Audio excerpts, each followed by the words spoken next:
name of John F. Kennedy.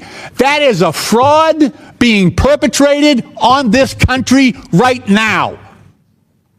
And if we're really interested in rooting out fraud, how about starting right there?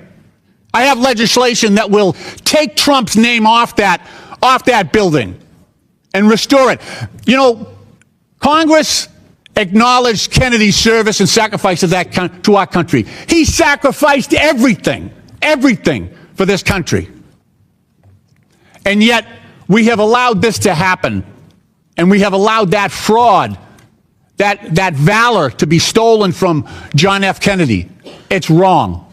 It is wrong.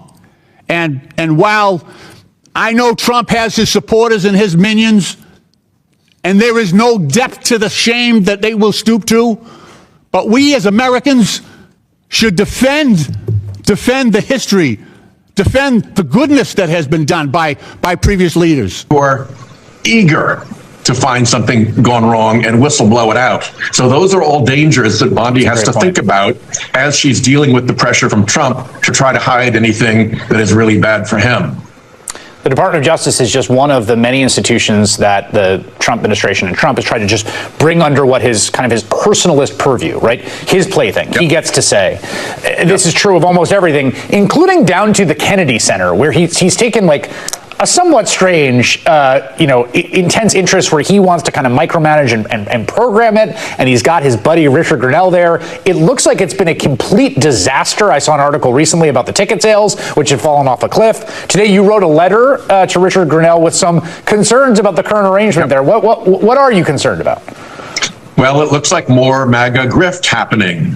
The Trump people have come in, and they're giving freebies out. We judged about $5 million worth of freebies to the FIFA. They're giving out contracts to friends and allies.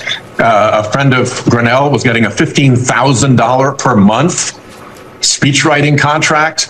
The failed Senate candidate Kari Lake's husband got given a $10,000 a month contract for social media services. There are huge bills for champagne and charcuterie. And I mean, it looks like they've just gone in there like they stole their dad's credit card and are loading up the goodies. And it's nothing compared to the 747 and the crypto grift and the Middle Eastern grift and the gilded bathroom and the gilded ballroom. But it just shows they can't even run the Kennedy Center without trying to put their hands into the public trough and loot the place for their own benefit. Something very high resolution about a $10,000 a month contract to run.